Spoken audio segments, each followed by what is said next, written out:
Tiger ایک بار پھر چونک پڑا۔ اوشان بڑی عجیب سی باتیں کر رہا تھا۔ غالباً اس نے اب تک کی زندگی میں پہلی بار اس بات کا اعتراف کیا تھا کہ وہ ٹائیگر کے کسی مشورے کو درخور اعتناب بھی جان سکتا ہے۔ اوشان اسے ساتھ لے کر گھر کے صدر دروازے پر جا کھڑا ہوا۔ یہ دروازہ لکڑی کا بنا ہوا تھا اور اس پر صدیوں پرانی چوبکاری کا نمونہ اب بھی باقی تھا۔ اس کی سجاوٹ میں رنگین شیشے اور سیپیاں استعمال کی گئی تھی جن کی رنگت امتداد زمانہ نے چاٹ لی تھی۔ دروازہ بے حد بھاری تھا۔ اوشان نے اسے دھکیل کر کھولا تو ٹائیگر نے محسوس کیا کہ عام آدمی اس دروازے کو دھکیل کر یقیناً نہیں کھول سکتا ہوگا۔ اوشان کی حویلی میں داخل ہونے کے بعد ٹائیگر کی آنکھیں کھلی کی کھلی رہ گئیں۔ حویلی باہر سے جس قدر بدی اور مزیکا خیز لگتی تھی، اندر سے اتنی ہی شاندار اور حسین تھی۔ اس کی سجاوٹ دیکھنے سے تعلق رکھتی تھی۔ شہزاد کو یوں محسوس ہوا جیسے وہ اچانک ہی خوابوں کی دنیا میں پہنچ گیا ہو۔ تب اسے احساس ہوا کہ اوشان کی عقل و دانش کو پہنچنا بہت مشکل ہے۔ اس کا اصول تھا کہ باہر سے انسان چاہے جیسا بھی ہو، اسے اندر سے بے حد خوبصورت ہونا چاہیے، اور باہر سے دیکھ کر یہ پتہ چلانا مشکل ہونا چاہیے کہ کوئی شخص اندر سے کیسا ہے۔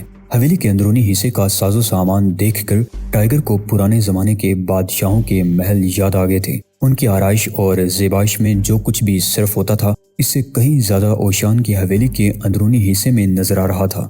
اوشان نے ہاتھ کوسی حالت میں لہرا کر اپنی مملکت کا اظہار کیا اور پھر ٹائیگر کی طرف متوجہ ہو کر بولا، کیوں شہزاد، کیا خیال ہے؟ میں تو اپنا ذہنی توازن کھوتا جا رہا ہوں۔ میں جانتا ہوں کہ تمہاری حالت ایسی ہی ہوگی۔ دیکھو، اس گھر میں ہاؤس آف سناجو کے استادوں کو دیے گئے انعامات ہر طرف بکھرے ہوئے ہیں۔ دنیا بھر کے شہنشاہوں کے دیے گئے تحائف تمہیں یہاں نظر آئیں گے۔ ان میں یونان کے بادشاہ کے تحائف بھی شامل ہیں۔ چین کے شہنشاہوں کے نذرانے بھی تمہیں دکھائی دیں گے اور ہندوستان کے راجاؤں کے علاوہ قبائل کی دی گئی اشیاء بھی یہاں موجود ہیں۔ یہ ایک چھوٹی سی دنیا ہے جو بہت بڑی دنیا سے سمٹ کر یہاں قائم ہو گئی ہے۔ اگر تم غور سے دیکھو تو تمہیں یہاں ایسی اشیاء بھی ملیں گی جو افریقی قبائل کی یاد دلاتی ہیں۔ اس بڑے سے مرتبان میں وہ بدے سے پتھر کیوں بھرے ہوئے ہیں؟ یہ تحفہ غالباً کسی کمرے بادشاہ نے دیا ہوگا۔ ٹائیگر کی رگے ظرافت بھڑک اٹھی۔ اوشان نے اسے قہر آلود نظروں سے دیکھا اور پھر اس کے پتلے پتلے ہونٹوں پر تضحیک آمیز مسکراہٹ رقص کرنے لگی۔ تم ظاہری حسن اور باطنی حسن میں امتیاز کرنے میں ناکام ہو ٹائیگر۔ جانتے ہو یہ مرتبان کس چیز سے بھرا ہوا ہے؟ ٹائیگر نے نفی میں سر ہلا دیا۔ یہ ناتراشیدہ ہیرے ہیں، اوشان نے جواب دیا، اور ٹائیگر کا منہ جیسے کھلا کا کھلا رہ گیا۔ اس نے قریب جا کر ان پتھروں کا جائزہ لیا تو اسے یقین آ گیا۔ اسے واقعی افسوس ہونے لگا کہ وہ اوشان جیسی چشم بینا سے محروم ہے۔ اگرچہ وہ اوشان کا شاگرد تھا اور گزشتہ 10 سال سے اس کے زیر تربیت تھا، اس کے باوجود اشیاء کو سطحی طور پر دیکھنے کی عادت ابھی گئی نہیں تھی۔ یہ ایک المیہ تھا اور وہ اسی وجہ سے مار بھی کھا جاتا تھا۔ اس نے عقل و دانش اور روحانی قوت پر اوشان کی توقع کے مطابق محنت نہیں کی تھی۔ اس نے تو زیادہ تر کام اپنے جسم پر کیا تھا، اور اب اسے شدت سے احساس ہو رہا تھا کہ محض جسمانی قوت ہی کافی نہیں ہوتی۔ اس وقت مرتبان میں بڑے ناتراشیدہ ہیروں کو دیکھ رہا تھا کہ ان کی قیمت کا فی زمانہ تخمینہ صرف اس بات سے لگایا جا سکتا ہے کہ ان سے کوئی بھی شہر پورے کا پورا خریدا جا سکتا تھا۔ اور مزے کی بات یہ تھی کہ یہ ہیرے ایک ایسے کھلے مرتبان میں ایک ایسی جگہ رکھے ہوئے تھے جہاں سے ہر آتا جاتا چپکے سے مٹھی بھر ہیرے ہر پھیرے میں لے جا سکتا تھا۔ لیکن ٹائیگر دیکھ رہا تھا کہ مرتبان لبالب بھرا ہوا تھا اور پتھر بتاتے تھے کہ انہیں برسوں سے کسی نے چھوا بھی نہیں ہوگا، لیکن ان پر گرد کی تہیں جمی ہوئی تھی اور وہ ہیروں کی بجائے کوئی چٹانی پتھر ہی معلوم ہوتے تھے۔ یہ تمہارے نزدیک پتھر ہیں، لیکن تم نے انہیں محض اوپر سے دیکھا ہے، جبکہ میں ان کے اندر دیکھ رہا ہوں، اور میرے نزدیک یہ ہیرے ہیں۔ اوشان نے اس کی حالت سے لطف اندوز ہوتے ہوئے کہا، بالکل اسی طرح جیسے آپ نے مجھے منتخب کیا تھا۔ ٹائیگر نے ایک سرد آب بھرتے ہوئے کہا، اگرچہ سناجو کے استاد بے حد ذہین ہوا کرتے تھے، لیکن لوگ انہیں بھی دھوکہ دینے میں کامیاب ہو جاتے تھے۔ ان سے بھی حماقتیں سرزد ہو جایا کرتی تھیں، اور مجھ سے بھی حماقت ہوئی تھی۔ بعض اوقات باہر سے پتھر دکھائی دینے والا اندر سے بھی پتھر ہی نکلتا ہے، ہیرا نہیں۔ میں بھی آپ سے کچھ پوچھنا چاہتا ہوں اوشان، ٹائیگر نے سنجیدہ ہوتے ہوئے کہا۔ ضرور پوچھو، اس سے علم بڑھتا ہے۔ اوشان نے بڑی فراخ دلی سے اجازت دے دی۔ میں دراصل یہ معلوم کرنا چاہتا تھا کہ وہ چپ ہو گیا۔ اچانک اسے یوں محسوس ہوا جیسے اس کے بازوں اور دائیں ٹانگ کے ریشے جل اٹھے ہوں۔ اتنی شدید تکلیف اس کے لیے ناقابل برداشت ہوگی۔ اس کے جسم سے طاقت تیزی سے زائل ہوتی محسوس ہونے لگی۔ دائیں ٹانگ مڑنے لگی اور بائیں ٹانگ جسم کا بوجھ سہارنے میں ناکام ہوتی چلی گئی۔ اس نے دونوں بازو پھیلا کر خود کو متوازن کرنے کی کوشش کی، لیکن بازوں کو حرکت دینا اب اس کے لیے ممکن نہیں رہا تھا۔ اس کا دم اکھڑنے لگا۔ اس نے کسی بیاب مچھلی کی طرح ہوا کے لیے منہ کھولا اور کچھ کہنے کی کوشش کی، لیکن حلق سے آواز نہ نکل سکی۔ سانس کی نالی سے پھیپھڑوں تک ایک کاٹتی ہوئی درد کی لہر دوڑ گئی۔ پھر اس نے نیم غنودہ ذہن اور بند ہوتی ہوئی آنکھوں سے آخری بار صرف یہی دیکھا کہ وہ گر رہا ہے۔ وہ فرش پر ڈیر ہو گیا۔ اسے یاد نہیں کہ کب اس کا جسم فرش سے ٹکرایا تھا۔ اسے یہ بھی معلوم نہ ہو سکا کہ اوشان نے اسے کب اٹھایا تھا، اور اسے یہ بھی محسوس نہ ہو سکا کہ اس کے بعد اسے کہاں پہنچایا گیا تھا۔ البتہ جب اس کی آنکھ کھلی تو وہ ایک ایسے کمرے میں تھا جو دھوپ سے چمک رہا تھا۔ وہ تکیوں کے ڈھیر پر پڑا تھا اور اس کے جسم پر ایک ریشمی چادر پڑی ہوئی تھی۔ اس نے نظریں گھما کر اطراف میں دیکھا تو قریب ہی اوشان کھڑا دکھائی دیا۔ اوشان کے ہونٹوں پر بڑی ہی عجیب سی مسکراہٹ تھی۔ پھر وہ کمر تک جھک گیا اور اس کے کندھوں کا جائزہ لینے لگا جن پر پٹیاں بندھی ہوئی تھیں۔ اوشان ان پٹیوں کو کھولنے میں مصروف ہو گیا۔ یہ پٹیاں کس نے باندھی تھی؟ اوشان نے نفرت سے پوچھا۔ بہرام ایک ڈاکٹر کو لے آیا تھا۔ ڈاکٹر احمق تھا، اوشان نے تبصرہ کیا۔ کسی پٹھے یا ریشے کو پٹی سے کوئی مدد نہیں ملتی۔ آرام ضروری ہے، پٹھوں اور ریشوں کو قید کرنا حماقت ہے۔ بہرحال میں اسے جلد ہی ٹھیک کر دوں گا۔ اور پھر جیسے ہی کندھوں سے پٹی کا آخری حصہ الگ ہوا، اوشان کی آنکھیں سکڑ گئیں۔ اوہ! اس کے حلق سے ایک سسکاری نکل گئی۔ لگتا تھا وہ سب کچھ سمجھ گیا ہے۔ اب مجھے تم سے کوئی شکایت نہیں، وہ بڑبڑانے لگا، بلکہ میں تم پر فخر کر سکتا ہوں۔ تم نے بہت تکلیف برداشت کی۔ اتنی تکلیف صرف سناجو کا کوئی ہونہار شاگرد ہی برداشت کر سکتا تھا۔ اوشان، میں کچھ کہنے کی ضرورت نہیں، اوشان نے محبت سے کہا۔ اس کا رویہ اچانک ہی بدل گیا تھا۔ تم ان ضربوں سے بچ نہیں سکتے تھے، لیکن کندھوں کے مقابلے میں جس نے ٹانگ پر ٹھوکر ماری تھی اس کی مہارت قابل داد ہے، ٹائیگر نے کہا۔ جب آپ ٹانگ سے پٹی اتار کر دیکھیں گے تو آپ کو اندازہ ہو جائے گا۔ اوشان، ایک بات تو بتائیں، آپ کو کیسے معلوم تھا کہ میں یہاں آؤں گا؟ کیا مطلب؟ اوشان نے اس کی آنکھوں میں دیکھتے ہوئے کہا۔ جب آپ سناجو کے لیے روانہ ہوئے تھے تو الوداع کہتے وقت آپ نے کہا تھا کہ مجھے یہاں آنا پڑے گا۔ اوشان نے کندھے جھٹک دیے۔ پھر اس نے گہری متانت سے جواب دیا، یہ سب کچھ نوشتہ تقدیر ہے، یہ لکھا جا چکا تھا۔ کہاں لکھا جا چکا تھا؟ ٹائیگر نے حیرت سے پوچھا۔ وہ اس کی بات نہیں سمجھ سکا تھا۔ تمہارے گھر کے باتھ روم کی دیوار پر، اوشان نے برا سا منہ بناتے ہوئے جواب دیا۔ احمق، یہ سب باتیں سناجو کی کتابوں میں لکھی ہوئی ہیں۔ ہم قدرت کے دیے ہوئے لاہے عمل پر چلتے ہیں۔ اوہ، اور ان کتابوں میں کیا درج ہے؟ ٹائیگر کے لہجے میں اب بھی حیرت اور اشتیاق کا گہرا تاثر تھا۔ اوشان نے کوئی جواب نہیں دیا۔ وہ اب اس کی ران سے پٹی اتار رہا تھا۔ پٹی اتارنے کے بعد اس نے کہا، اوہ، کیا اس کی حالت زیادہ خراب ہے؟ ٹائیگر نے پوچھا۔ نہیں، میں ایسی ٹھوکروں کا انجام اس سے بھی خراب حالت میں دیکھ چکا ہوں۔ یہ الگ بات ہے کہ چوٹ کھانے والے کو اس کے بعد کبھی زندہ نہیں دیکھا۔ اوشان نے پٹیوں کا ڈھیر اٹھا کر ایک طرف پھینک دیا اور پھر چٹائی پر رکھا ہوا ایک پیالہ اٹھا لیا۔ اس میں ایک عجیب گاڑھا سا سبز سیال بھرا ہوا تھا۔ اوشان نے پیالہ ٹائیگر کے ہونٹوں سے لگا دیا اور پھر بولا، اسے پی لو۔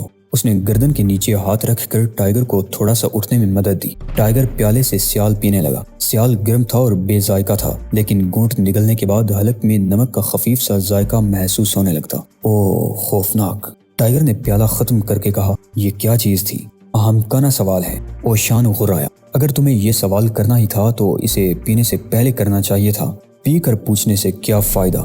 ٹائیگر کے جسم میں ایک سرد سی لہر دوڑ گئی۔ اب وہ واضح طور پر محسوس کر رہا تھا کہ اوشان زندگی کا ایک ایک لمحہ کس طرح عقل و دانش سے گزارتا ہے۔ اس نے بے بسی سے اوشان کی طرف دیکھا اور بولا، لٹل فادر، مجھے بچہ سمجھ کر معاف کر دیا کریں۔ اب تک میرے ہاتھوں سے بچ کر زندہ بھی اسی لیے ہو فرزند، ورنہ میں کب کا تمہاری تدفین سے فارغ ہو چکا ہوتا۔ اوشان کے لہجے میں محبت آ گئی۔ بہرحال یہ بحری پودوں سے بنایا گیا ایک خاص مشروب تھا، اس سے تمہاری حالت جلد ہی سنبھلنے لگے گی۔ اس نے ٹائیگر کا سر آہستہ آہستہ جھکا کر دوبارہ تکیے پر رکھ دیا۔ اوشان، اس نے بھرائی ہوئی آواز میں کہا، ہاں میرے بچے، کیا آپ یہ جانتے ہیں کہ میری یہ حالت کس نے کی ہے؟ ہاں میرے بچے، میں جانتا ہوں، اسی لیے میں نے کہا تھا کہ تم یہاں ضرور آؤ گے۔ وہ یہاں بھی آئے گا لٹل فادر؟ یہ کہتے ہوئے ٹائیگر نے محسوس کیا کہ اس کے پپوٹے باری ہو کر بند ہونے لگے ہیں۔ اسے یوں لگا جیسے آواز خود اس کے حلق سے نہیں بلکہ اس کے اندر بیٹھا کوئی اور ہی بول رہا ہو۔ میں جانتا ہوں میرے بچے کہ وہ آ رہا ہے، ممکن ہے وہ آپ کو بھی کوئی نقصان پہنچانے کی کوشش کرے۔ اب تم اطمینان سے سو جاؤ اور صحت مند ہو جاؤ۔ وہ آہستہ آہستہ بولنے لگا۔ لہجہ اور آواز ایسی تھی جیسے وہ ٹائیگر کو ہپناٹائز کر رہا ہو، اور پھر ٹائیگر پر غنودگی سی چھاتی چلی گئی۔ نیند اس کے ذہن اور اعصاب پر کسی باری چٹان کی طرح حاوی ہونے لگی۔ اسے ہر طرف تاریکی کا ٹھاٹھے مارتا ہوا سمندر محسوس ہونے لگا۔ اور اس کی ہستی اس سمندر میں ڈوبتی چلی گئی۔ اوشان سر جھکائے چلا جا رہا تھا، اس کے چہرے پر گہری متانت کی چھاپ تھی اور اس کے انداز سے پتہ چلتا تھا کہ اس کی ہستی سوچ کی پاتال میں ڈوبی ہوئی حرکت کر رہی ہے۔ جب وہ گاؤں کی گلی سے گزر رہا تھا تو اچانک لوگوں کے ہجوم نے اسے گھیر لیا تھا۔ وہ سب اس سے کچھ معلوم کرنا چاہتے تھے۔ اوشان نے ہاتھ کے اشارے سے انہیں منتشر ہونے کا حکم دیا، لیکن کوئی بھی اپنی جگہ سے ٹس سے مس نہ ہوا۔ یہ نوجوان کون ہے ماسٹر؟ ایک بوڑھے نے دریافت کیا۔ جاؤ، چلے جاؤ۔ اوشان جل آ گیا۔ اس گاؤں میں باہر سے آنے والا صرف مہمان ہوتا ہے، صرف مہمان، یاد رکھو۔ وہ زخمی معلوم ہوتا ہے ماسٹر، ایک عورت نے کہا۔ اوشان نے قہر آلود نظروں سے اس عورت کی طرف دیکھا، پھر غرایا۔ ہاں، اور تمہیں خوش ہونا چاہیے، کیونکہ مردوں کو زخمی دیکھنا تمہاری صنف کی قدیم خواہشات میں سے ایک ہے۔ کیا آپ اس مہمان کا تعارف کرانا پسند نہیں کرتے ماسٹر؟ ایک شخص نے کہا۔ میں کہہ چکا ہوں کہ وہ مہمان ہے، اس کے لیے کسی تعارف کی ضرورت نہیں۔ ہجوم آپس میں نہ جانے کیا کیا خیال آرائیاں کرنے لگا۔ اوشان لوگوں کو دائیں بائیں ہٹاتا ہوا آگے بڑھنے لگا تو لوگ بھی اس کے پیچھے چل دیے۔ وہ عقب سے کچھ نہ کچھ پوچھتے ہوئے چلے جا رہے تھے، لیکن اوشان خاموش رہا تھا۔ اس کی رفتار تیز ہوتی جا رہی تھی، لیکن لوگ تھے کہ اس کا پیچھا ہی نہیں چھوڑ رہے تھے۔ تجسس نے انہیں مجبور کر دیا تھا کہ وہ اوشان سے اس سلسلے میں پوچھ کر ہی دم لیں۔ زچ ہو کر اوشان پلٹا اور یوں ان کی طرف جپٹ پڑا، جیسے کوئی رکھوالی کا کتا مرغیوں اور بطخوں کو منتشر کرنے کے لیے لپکتا ہے اور انہیں محض خوف زدہ کرتا ہے۔ ان کو کوئی نقصان نہیں پہنچاتا۔ لوگ دہشت زدہ ہو کر منتشر ہو گئے، لیکن ان کی چہمگوئیاں جاری رہیں۔ اوشان نے ان کو کبھی نقصان نہیں پہنچایا تھا، کیونکہ قدیم دور سے یہ ایک باقاعدہ ضابطہ تھا کہ سناجو کے استاد ہر شاگرد سے یہ عہد لیتے تھے کہ وہ سناجو کے کسی باشندے پر کبھی ہاتھ نہیں اٹھائے گا۔ اس سلسلے میں قدیم دور کے بعض تقاضے بہرحال رہے ہوں گے، جن کی وجہ سے یہ قانون بنایا گیا تھا، جبکہ جدید دور کا ماحول اس قانون کی راہ میں سب سے بڑی رکاوٹ بن رہا تھا۔ اوشان ضابطوں اور قوانین کی سختی سے پابندی کرنے والا آدمی تھا، اور وقت نے بالآخر اسے ایسے امتحان سے دوچار کر دیا تھا کہ ناپائے ماندن نہ جائے رفتن۔ اوشان کی پریشانی کا باعث یہی بات تھی کہ وہ صدیوں پرانا قانون توڑنا نہیں چاہتا تھا، حالانکہ حالات اسے اس کے لیے مجبور کر رہے تھے۔ وہ چلتا ہوا ساحل کی طرف نکل گیا۔ اب اس کے آس پاس کوئی نہیں تھا۔ وہ سوچ رہا تھا کہ شہزاد ٹائیگر اس وقت کسی بچے کی طرح اس کے پاس ہے۔ وہ زخمی ہے اور اسے نقصان ہی نہیں بلکہ موت جیسا حتمی واقعہ بھی پیش آ سکتا ہے۔ اسے قتل کیا جا سکتا ہے، اور المیہ یہ تھا کہ قانون کے مطابق اوشان اسے بچا نہیں سکتا تھا، کیونکہ اس نے سناجو کے کسی باشندے پر ہاتھ نہ اٹھانے کی قسم کھا رکھی تھی، اور نوگان سناجو کا باشندہ ہی نہیں، خود اوشان کے خاندان کا ایک فرد بھی تھا، اور اس کی رگوں میں اوشان کا خاندانی خون دوڑ رہا تھا۔ پریمیئر کم سنگھ عوامی عمارت میں واقع اپنے دفتر میں بیٹھا ہوا تھا کہ اس کا سیکریٹری اندر داخل ہوا۔ یہ سیکریٹری ایک نوجوان آدمی تھا اور اس کا تعلق بری فوج سے تھا۔ اس نے فوجی وردی پہن رکھی تھی۔ کم سنگھ کے نزدیک وہ ایک بہترین سیکریٹری تھا، اور اچھے سیکریٹریوں کے بارے میں پریمیئر کا نظریہ تھا کہ دنیا کی ہر شے فانی ہے، لیکن اچھا سیکریٹری نہ صرف زندہ رہتا ہے بلکہ اپنے چیف کو بھی زندہ رکھتا ہے، اور پھر اس کی مثال ہمیشہ زندہ رہتی ہے۔ اس لیے وہ اپنے اس سیکریٹری کی بے حد قدر کرتا تھا۔ سیکریٹری نے اسے ایک نوجوان کے آنے کی اطلاع دی اور پھر پریمیئر کی اجازت پا کر اسے اندر لے آیا۔ نوجوان نے پریمیئر کے سامنے جھک کر تعظیم دی اور پھر سیدھے ہوتے ہوئے اپنا تعارف کرایا۔ میں نوگان ہوں، میں آپ کی خدمت کے لیے حاضر ہوا ہوں۔ اوہ، یہ میری خوش قسمتی ہے کہ تم جیسا نوجوان میرا خیر خواہ ہے، پریمیئر نے مسکرا کر کہا، لیکن اگلی ہی ساتھ اسے احساس ہوا کہ جو نوجوان اس کے سامنے کھڑا ہے اس میں مزاح کی کوئی ہی سرے سے موجود ہی نہیں ہے۔ میں اپنا خاندانی خطاب حاصل کر کے آپ کی خدمت کرنا چاہتا ہوں۔ نوگان نے بات آگے بڑھائی، اس کا لہجہ بے حد ٹھوس تھا۔ خاندانی خطاب میں تو نہیں دیتا۔ پریمیئر کے لہجے میں حیرت تھی۔ تم مجھ سے کیا چاہتے ہو؟ میں اس خطاب کا وارث ہوں۔ ماسٹر آف سناجو کا خطاب مجھے ورثے میں ملنا چاہیے، اور اسے حاصل کرنے میں آپ وہ واحد شخصیت ہیں جو میری مدد کر سکتی ہیں۔ میں سناجو کے ماسٹر سے مل چکا ہوں، پریمیئر نے کہا۔ وہ ایک بے حد پرکشش بوڑھا ہے۔ وہ بہت بوڑھا ہے، نوگان نے کہا۔ اب وقت آ گیا ہے کہ وہ اپنا خطاب مجھے سونپ کر باغبانی کی طرف متوجہ ہو جائے۔ تم اس سلسلے میں مجھے کیوں پریشان کرنا چاہتے ہو؟ اس بات کی کسے پرواہ ہے کہ ایک مختصر سے گاؤں میں چند آدمی کیا کرتے ہیں؟ پریمیئر نے جو کچھ کہا تھا بڑے ہی منتخب الفاظ کے تحت کہا تھا، اور اب وہ اس کے جواب میں دیکھ رہا تھا کہ نوگان کی آنکھوں میں غصے کی چنگاریاں سی پیدا ہو گئی تھی۔ آپ بھول رہے ہیں جناب، نوگان کا لہجہ مزید ٹھوس ہو گیا۔ آپ جانتے ہیں کہ ایسا نہیں ہے، جیسا کہ آپ نے ابھی بھی کہا ہے ہاؤس آف سناجو صدیوں سے دنیا بھر میں حکمران رہا ہے اور ہر حکمران نے اس کے استادوں کو قدر و منزلت کی نگاہ سے دیکھا ہے، جس کے جواب میں ان استادوں نے شاہوں کے ایسے ایسے کام کیے جنہیں ان کی پوری فوج بھی نہیں کر سکتی تھی۔ اب یہ آپ کی مرضی ہے کہ آپ ہاؤس آف سناجو کو اجنبی لوگوں سے پاک کرنا چاہتے ہیں یا نہیں۔ اسے قائل کرنے میں کامیاب نہیں ہو سکا ہے۔ لڑکی نے کنکھیوں سے ٹائیگر کی طرف دیکھا اور بولی، آپ کہتے ہیں تو ٹھیک ہی کہتے ہیں آقا، لیکن اسے جس گیدڑ نے زخمی کیا ہے، کاش میں اسے بھی ایک نظر دیکھ سکتی۔ تم اسے دیکھ لو گی میری بچی، بہت جلد دیکھ لو گی۔ یہ کہہ کر اوشان نے نرمی سے اس کا ہاتھ تھام لیا اور اسے لے کر دروازے کی طرف بڑھ گیا۔ پھر اس نے خادمہ کو باہر نکال کر دروازہ اندر سے بند کر لیا۔ دروازہ بند کر کے وہ واپس آیا اور ٹائیگر کی طرف دیکھنے لگا۔ وہ دیر تک اس کے چہرے کی طرف دیکھتا رہا۔ وہ خوابیدہ حالت میں کسی معصوم بچے جیسا ہی دکھائی دے رہا تھا، ایک ایسا معصوم بچہ جس کے ہونٹوں پر شریر سی مسکراہٹ پھیلی ہوئی ہو۔ اوشان چند لمحے اسے دیکھنے کے بعد کھڑکی کے شیشے سے دور آسمان پر تیرتے ہوئے اس بادل کی طرف دیکھنے لگا جس نے چاند کو اپنی اوٹ میں چھپا لیا تھا۔ اس کے لب متحرک ہو گئے۔ وہ زیر لب نہ جانے کیا کہنے لگا۔